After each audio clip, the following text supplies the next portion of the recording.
Comme la fièvre jaune, la dengue, Marbourg, Ebola fait partie de la grande famille des fièvres hémorragiques. En 1967, à Marbourg, en Allemagne, des chercheurs travaillent sur des cellules rénales de singes en provenance d'Ouganda. 31 laborantins sont contaminés par un mystérieux virus. 7 d'entre eux trouvent la mort. Le virus, dit de Marbourg, se fait oublier une dizaine d'années pour ressurgir en 1975 et tuer un voyageur australien en provenance du Zimbabwe. L'année suivante, en 1976, une religieuse belge tombe malade à Yambuku, au Zaïre, actuelle République démocratique du Congo. Un échantillon de son sang est envoyé dans un laboratoire d'Anvers, transporté par un voyageur dans un simple thermos. Les chercheurs qui manipulent l'échantillon sans protection découvrent un virus géant qui ressemble à un ver, proche du virus de Marbourg. L'Organisation mondiale de la santé, l'OMS, demande de cesser toute recherche sur ce virus extrêmement dangereux. Mais à la demande des autorités belges, l'un des membres de l'équipe d'Anvers, Peter Piot, se rend à Yambuku. Il remarque que dans leur hôpital, les religieuses se servent de la même seringue pour plusieurs personnes. Il constate aussi que ceux qui participent au rite funéraire de ces morts mystérieux tombent malades à leur tour. Lors de cette épidémie, 318 personnes sont contaminées et 280 meurent dans les villages de la région. Le virus, inconnu, est baptisé du nom d'une rivière des environs, Ebola. La même année, une autre souche du virus Ebola frappe le Soudan, 284 morts. En 1995, à Kikwit, au Zaïre, 254 morts. Puis, la maladie disparaît pour ressurgir au début du XXIe siècle en Afrique centrale, en RDC, au Gabon et au Congo-Brazzaville. Les épidémies restent limitées à de petits foyers. Jusqu'en 2014, où une épidémie d'une ampleur inconnue, partie de Guinée forestière, gagne en quelques mois les capitales de Guinée-Conakry, du Libéria et du Sierra Leone.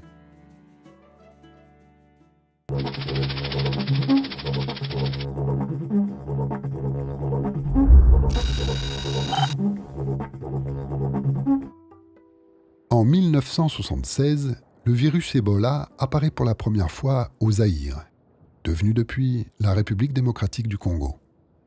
Le Zaïre d'autrefois donnera son nom à l'une des souches les plus virulentes du virus. La souche Zaïre tue entre 30 et 90% des malades. Depuis presque 40 ans, 25 épidémies de fièvre Ebola ont touché l'Afrique. Aujourd'hui, on estime que le virus circule en permanence dans la forêt équatoriale. Presque chaque année, des cas de fièvre hémorragique se déclarent dans des villages isolés dans le centre de l'Afrique, comme au Congo, en Ouganda, au Soudan et au Gabon. En mars 2014, Ebola apparaît dans la zone forestière de Guinée. L'épidémie se propage très rapidement en Sierra Leone, en Guinée et au Libéria. En mars 2015, Ebola tue plus de 10 000 personnes sur près de 25 000 malades. Cette dernière épidémie est bien plus meurtrière que toutes les autres épidémies réunies. En juillet 2014, une nouvelle épidémie d'Ebola se déclare dans la forêt équatoriale au nord de la République démocratique du Congo. Sans rapport avec celle qui sévit en Afrique de l'Ouest, elle est endiguée en moins de 2 mois. Depuis le début de l'épidémie, une poignée de malades rapatriés d'Afrique de l'Ouest sont soignés hors du continent africain. Sur 6 malades soignés sur le sol américain, 5 en réchappent. En Espagne, 2 missionnaires rapatriés meurent et contaminent leur aide-soignante, qui survit. En Allemagne, on guérit 2 malades, en Norvège, 1, et en France, 2. Dans la majorité des cas, les médecins ont pu guérir ces rapatriés grâce à des traitements expérimentaux. Les 3 pays les plus touchés par Ebola font partie des 14 nations les plus pauvres de la planète. La Guinée a 1 médecin pour 10 000 habitants. Le Libéria, 1,4, et la Sierra Leone, 2. Dans ces 3 pays, Une personne infectée sur 10 fait partie du personnel soignant. L'épidémie a logiquement mis à mal les systèmes de santé. Les mouvements et la densité de population urbaine peuvent expliquer l'ampleur de l'épidémie actuelle. Mais les scientifiques ont encore beaucoup de questions sans réponse.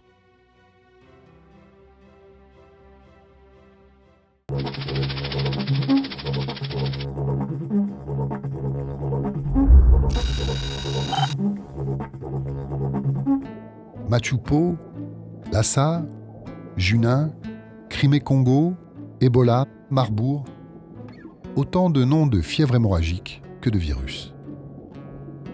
Ebola et Marbourg appartiennent à la même famille de virus, les Filoviridae. Des filaments allongés aux formes parfois étranges. On les dit de classe 4. Classe 4 qui regroupe les micro-organismes les plus mortels au monde que l'on manipule sous haute protection.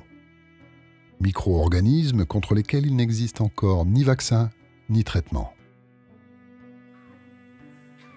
Comme pour d'autres virus, certains animaux sont porteurs d'Ebola. Les preuves ne sont pas définitives, mais il semble que le virus se réplique très lentement dans certains organes de chauves-souris. On pense que les chauves-souris contaminent d'abord des singes, chimpanzés et gorilles, qui, chassés pour leur viande, contaminent les hommes à leur tour. Une transmission directe de la chauve-souris à l'homme est également possible au moment du dépeçage. Mais pour l'épidémie actuelle, aucune preuve scientifique n'a encore confirmé que ces viandes de brousse soient à l'origine de la contamination. Le virus présent dans le sang ou les sécrétions corporelles de la personne infectée se propage par contact direct. Pour être contaminé, il suffit que les liquides infectés pénètrent la barrière de la peau par les muqueuses ou une plaie ouverte. Une fois dans le sang, le virus attaque nos cellules immunitaires. Il bloque la libération d'interférons, une protéine qui aide à lutter contre l'envahisseur. Le virus se sert des cellules immunitaires désactivées comme moyen de transport pour contaminer des organes comme le foie, le thymus et la rate. En parallèle, les cellules immunitaires infestées libèrent des protéines qui créent des petits caillots de sang, caillots qui bloquent le flux sanguin vers les organes vitaux. Privé d'oxygène, l'organe vital se nécrose et des hémorragies internes ou externes se déclenchent. Quelques jours après l'infection, le malade présente ses premiers symptômes. Douleurs musculaires, migraines, mal de gorge. Puis viennent vomissements, diarrhée, éruptions cutanées, et pour certains des hémorragies internes et externes, des gencives qui saignent ou des selles sanglantes. Dans 25 à 90% des cas, l'effondrement de la pression sanguine et la défaillance de nombreux organes entraîneront la mort.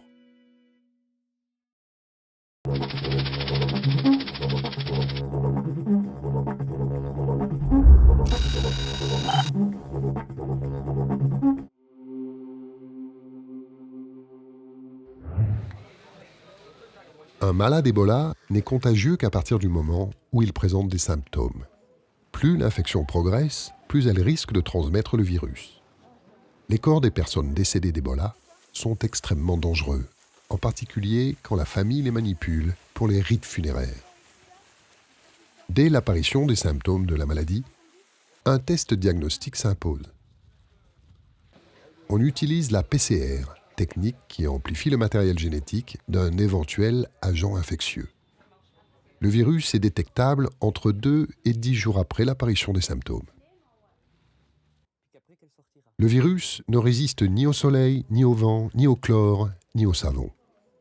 Les mesures d'hygiène, la suspension des rites funéraires, l'isolement des malades, la désinfection de leurs effets personnels, suffisent généralement à endiguer l'épidémie.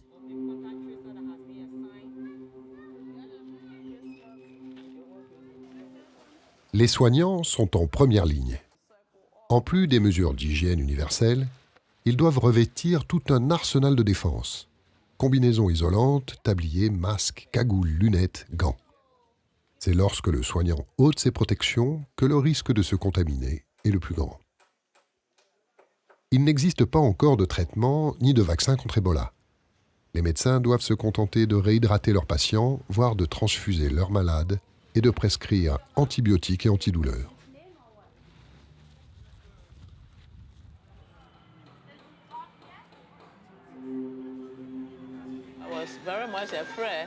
J'avais très peur parce que mes 2 fils sont morts dans le centre de soins. Quand ensuite j'ai été conduite à mon tour au centre, j'étais terrorisée.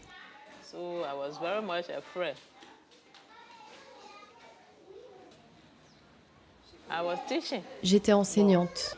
Une de mes angoisses, avant de retourner en classe, était de retourner au centre Ebola et de vivre ensuite la stigmatisation des gens. J'avais peur que les parents d'élèves se plaignent que quelqu'un sortant du centre Ebola enseigne à leurs enfants. Beaucoup de gens n'auraient plus envoyé leurs enfants à l'école. Alors, pour éviter tout ça, j'ai décidé de rester seule à la maison. Confrontée à la virulence de l'épidémie, l'OMS a autorisé 2 stratégies d'urgence. L'usage sur place des cocktails de médicaments dont avaient bénéficié les Occidentaux infectés en Afrique de l'Ouest et l'utilisation de 8 traitements expérimentaux.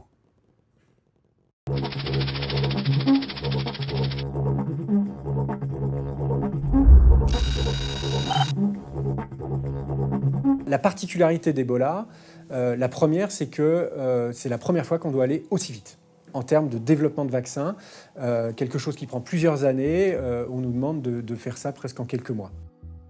On est parti finalement de données chez l'animal et on a accéléré le développement et on est en train de faire tous ces essais cliniques actuellement. L'autre particularité, c'est qu'on a démarré avec 3 prétendants vaccins potentiels qui existaient, proposés par 3 compagnies pharmaceutiques différentes. Et en fait, ces développements se font actuellement en partenariat entre les industries pharmaceutiques et des académiques, comme nous par exemple à l'INSERM. Un certain nombre de vaccins, en particulier celui que nous développons nous-mêmes en partenariat avec un industriel à l'INSERM, c'est un vaccin dans lequel on peut retrouver d'autres éléments que le virus Ebola, d'autres virus de fièvre hémorragique, notamment Marburg par exemple. Et donc ce que l'on peut espérer, c'est que le développement de ces vaccins-là puisse à la fois prévenir Ebola, mais aussi d'autres virus. Il y a bien sûr, qu'est-ce qu'on fait par rapport aux patients qui sont infectés par Ebola, comment on peut aider à les guérir et à augmenter leurs chances de survie, puisque au départ, c'est un virus qui est extrêmement mortel. Une de ces stratégies est d'utiliser un traitement antiviral. Un traitement antiviral qui, en fait, a été évalué par des collègues de l'INSERM dans le cadre d'un essai clinique qu'ils ont mis en œuvre en Guinée, chez des patients qui, donc, contractaient la maladie.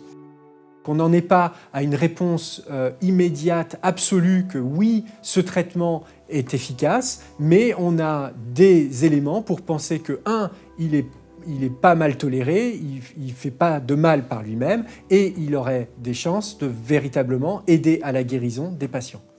Donc le premier essai est terminé, il a été arrêté, les résultats ont été présentés en conférence internationale, et maintenant on en est dans l'évaluation de nouvelles stratégies de traitement avec cet antiviral, mais aussi d'autres approches telles que des anticorps que l'on va utiliser pour le traitement de la maladie.